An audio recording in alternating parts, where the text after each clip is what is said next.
నమస్తే. ప్రస్తుతం మనతో పాటు సీనియర్ జర్నలిస్ట్ భరద్వాజ్ ఉన్నారు. ఆయనతో మాట్లాడదాం. నమస్తే సార్. నమస్తే. సార్ విజయవాడలో వచ్చిన వరదలకి సంబంధించి వైఎస్ జగన్ మాట్లాడిన మాటలకి అంటే ప్రభుత్వ వైఫల్యం వల్లే ఇలా జరిగింది అని చెప్పిన ట్వీట్కి రీట్వీట్ చేస్తూ కౌంటర్ ట్వీట్ అనొచ్చు. బ్రహ్మాజీ ఒక ట్వీట్ చేశారు. దాని గురించి మళ్ళీ ఆ ట్వీట్ నేను చేయలేదు, హ్యాక్ అయ్యింది నా అకౌంట్ అని చెప్పేసి అన్నారు. అసలు దీని ఇంతటిని మనం ఎలా చూడొచ్చు అంటారు సార్? అంటే ఒకటి, తను ట్వీట్ చేసినటువంటి కంటెంట్లో పెద్ద ఇబ్బందికరమైన అంశాలు ఏమీ లేవు. అంటే జనరల్గా ఇలా హ్యాక్ అయినప్పుడు, అకౌంట్స్ హ్యాక్ అయినప్పుడు ఈ అబ్సీనిటీ తాలూకా కంటెంట్ డంప్ అవుతూ ఉంటుంది. ఇది అలా లేదు. అంటే అందులో చాలా క్లియర్గా స్పష్టంగా జగన్మోహన్ రెడ్డిని అంటే కొంచెం రెడిక్యూల్ చేస్తూ, వెటకారం చేస్తూ ఆ పద్ధతుల్లోనే నడిచింది. ఓకే, మీరు చేసిన ఆరోపణలన్నీ చాలా బాగున్నాయి, మీరు ముందు ఒక 1000 కోట్లు పట్టుకొని వచ్చేయండి, ఏదో ఒకటి చేద్దాం మనం అని చెప్పాడు.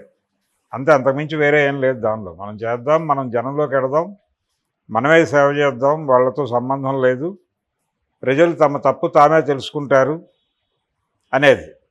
అది ఒక రకంగా అడ్వైజే. చాలామంది మాట్లాడుతున్నారు వైసీపీ సోషల్ మీడియా ప్లాట్ఫామ్స్ మీద ఆల్రెడీ ఈ రకమైనటువంటి ఆర్గ్యుమెంట్తో ఆర్టికల్స్ రాస్తున్నారు కొంతమంది.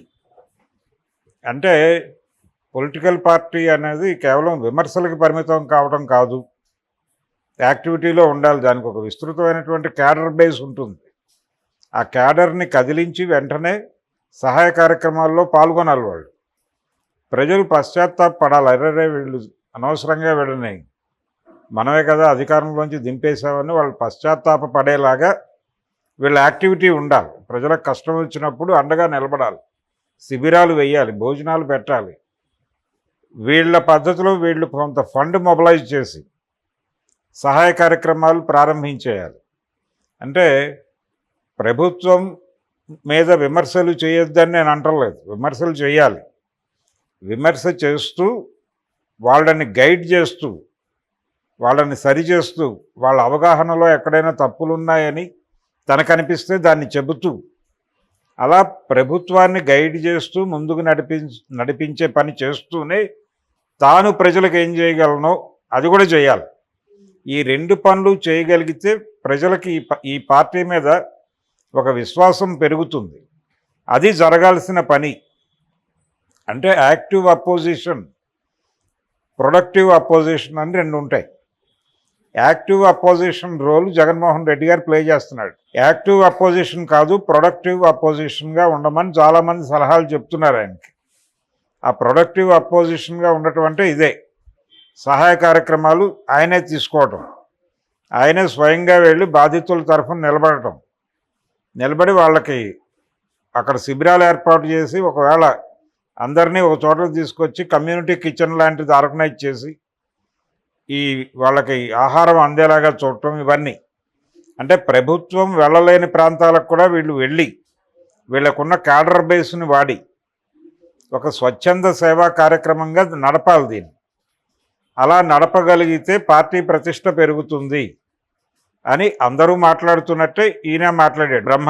బ్రహ్మాజీ మాట్లాడిన మాటల్లో తప్పేం లేదు. అది హ్యాక్ చేసి ఎవరో పెట్టారు అనుకోవడానికి కూడా ఏం లేదు. తనే పెట్టాడు. హ్యాక్ కావటం ఇదంతా ఉరికిరే అతను. అంటే ఇదేదో కొంచెం పొలిటికల్ వార్ జరుగుతోంది ఆంధ్రాలో, వైసీపీ వర్సెస్ టీడీపీ ఘర్షణ జరుగుతోంది. ఈ ఘర్షణలో తను వైసీపీ స్టాండ్ తీసుకున్నట్టుగానో లేకపోతే టీడీపీ స్టాండ్ తీసుకున్నట్టుగానో ప్రపంచానికి అర్థమైతే ప్రమాదం అనేది అతను భావిస్తున్నాడు. ఇందులో జగన్మోహన్ రెడ్డిని కొంచెం చురక వేశాడు. ఆ చురక వేయటం ఏమిటి అంటే, నువ్వు 1000 కోట్లు పట్టరా, మనం ఏదో ఒకటి చేద్దాం అని చెప్పటం. ఆయన ఆల్రెడీ మద్యం కుంభకోణంలోనే మద్యం ధరలు పెంచటంలోనూ, అలాగే నగదు ట్రాన్సాక్షన్స్ మాత్రమే అనుమతించటం, దాని ద్వారా 1,00,000 కోట్లు లబ్ధి పొందాడు అనేది ఒక ఎలిగేషన్ ఉంది. ఈ డబ్బుల్లో నుంచి కొంత డబ్బులు పట్టరా, మనం ఏదో ఒకటి చేసేద్దాం అన్న టోన్లో మాట్లాడినట్టుగా అర్థమవుతోంది. అది దాని వ్యాఖ్యానాలు అలా చేస్తున్నారు బయట. ఇదంతా చూసి భయం వేసింది అతనికి. ఇది ప్రజల్లో ఒక సెక్షన్ని నాకు దూరం చేసేదిగా ఉంది, ఇలా అవుతుందని అనుకొని ఉండడు అతను. అనుకోక ఏదో పెట్టాడు. పెట్టిన తర్వాత అక్కడ ఉన్నటువంటి పొలిటికల్ హీట్ దీనికి తోడై ఇప్పుడు బ్రహ్మాజీని పర్సనల్గా టార్గెట్ చేస్తూ మాట్లాడే వాళ్ళ సంఖ్య పెరిగి ఉంటుంది. ఆ పెరిగిన క్రమంలో ఈయన ఎందుకు వచ్చిన గొడవ అని చెప్పి అవాయిడ్ అవుదామని ట్రై చేస్తున్నాడు. ట్రై చేస్తూ అది నాకు సంబంధం లేదు, ఎవరో హ్యాక్ చేసి పెట్టారు, నా అకౌంట్ హ్యాక్ అయిందని గగ్గోలు పెడుతున్నాడు. హ్యాక్ అయితే ఇలాంటి కంటెంట్ రాదు. హ్యాక్ అయితే వచ్చే కంటెంట్ ఏమిటో అందరికీ తెలుసు. కానీ ఇది చాలా సటిల్డ్గా సెటైరికల్గా ఉంది. ఇంత సెటైరికల్గా హ్యాక్ చేసిన వాళ్ళు బెటరు. ఒకవేళ హ్యాక్ చేశారు అని కనుక అతను సీరియస్గా చెప్తే హ్యాక్ చేసిన వాళ్ళు వైసీపీ వాళ్ళు అనుకోవాల్సి వస్తుంది. కానీ కమెంట్స్ మాత్రం మీరు టీడీపీ వాళ్ళకి పాస్వర్డ్స్ ఇచ్చేసి ఉంటారు, అందుకే ఇలా పెట్టి ఉంటారు అని చెప్పేసి కూడా అంటున్నారు. టీడీపీ వాళ్ళు టీడీపీకి అనుకూలంగానే పెట్టాడు. ఆయన జగన్ మీద రెడిక్యూల్ చేస్తూ దాడి చేశాడు. బ్రహ్మాజీ అకౌంట్లో వాళ్ళు పెట్టే అవకాశం ఉంది కదా. ఒకవేళ హ్యాక్ చేసుంటే టీడీపీ వాళ్ళు హ్యాక్ చేశారని చెప్తున్నాడా బలంగా? పోనీ టీడీపీ వాళ్ళు హ్యాక్ చేశారు అని చెప్తే వైసీపీకి తోడ్పాటు అందించినట్టే. సో టీడీపీ వాళ్ళు దాడి మొదలు పెడతారు, మేము హ్యాక్ చేయటం ఏమిటి అని. లేదు, వైసీపీ వాళ్ళు కనుక హ్యాక్ చేసి, వైసీపీ సోషల్ మీడియా ప్లాట్ఫామ్స్ మీదే ఈ చర్చ జరుగుతోంది. మనం చేయవలసిన పని ఏమిటి, మనం ఏం చేస్తున్నామని. ఇది ఒక రకంగా ఆత్మవిమర్శనాత్మకంగానే ఉంది. ఆయన ఏమీ జగన్మోహన్ రెడ్డిని మరీ రెడిక్యూల్ చేయలేదు, కొంచెం సటైరికల్ వేలో చెప్పాడు అంతే. మీరు డబ్బులు పట్టుకురండి, మనమే చేద్దాం అన్నాడు అంతే. అది ఎవరైనా వైసీపీ వాడు కూడా చేసి ఉండొచ్చు కదా. నిన్నో మొన్నో ఒక వైసీపీ కార్యకర్త, వైసీపీలో ఒక స్థాయి కలిగినటువంటి నాయకుడే సాక్షి ఆఫీస్లో కూర్చుని మన పార్టీకి పట్టిన చెద సజ్జల రామకృష్ణారెడ్డి, విజయసాయి రెడ్డి అని మాట్లాడాడు సాక్షి టీవీలో. అది పెద్ద వివాదం అయింది. అలా ఇది కూడా ఒక ఆత్మవిమర్శనాత్మక వ్యాఖ్య అనుకోవచ్చు. అలా అనుకునేలా చేయటానికి వైసీపీ వాళ్ళు కూడా హ్యాక్ చేసి అది పడేసి ఉండొచ్చు, ఒకవేళ హ్యాకింగ్ నిజమైతే. ఇప్పుడు వైసీపీ వాళ్ళు హ్యాక్ చేసి ఇది పడేశారు అంటే ఎవరు హర్ట్ అవుతారు? టీడీపీ వాళ్ళు హ్యాక్ చేసి ఇది పడేశారు అంటే ఎవరు హర్ట్ అవుతారు అనేది చూస్తే, ఒకవేళ టీడీపీ వాళ్ళు హ్యాక్ చేశారని అతను అంటే అప్పుడు కూడా వైసీపీ ముద్ర వేస్తారు అతను. ఎటువైపు వెళ్ళినా ప్రమాదమే.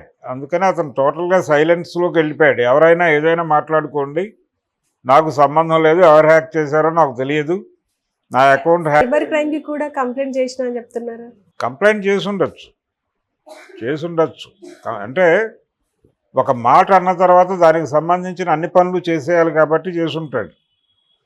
కానీ అందులో పెద్ద అభ్యంతరకరమైన కంటెంట్ ఏమీ లేదు. అతను భయపడాల్సిన అవసరం ఏం లేదు.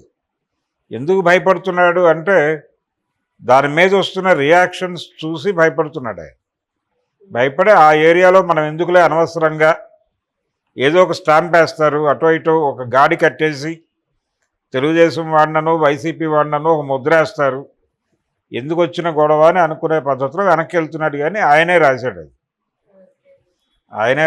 ఆయనే క్లియర్గా. అందులో పెద్ద హ్యాక్ అయితే ఎలా ఉంటుందో తెలుసు ఆయనకి. ఇది బ్రహ్మాజీ ప్రకటనగానే చూడాలి. Okay sir, thank you.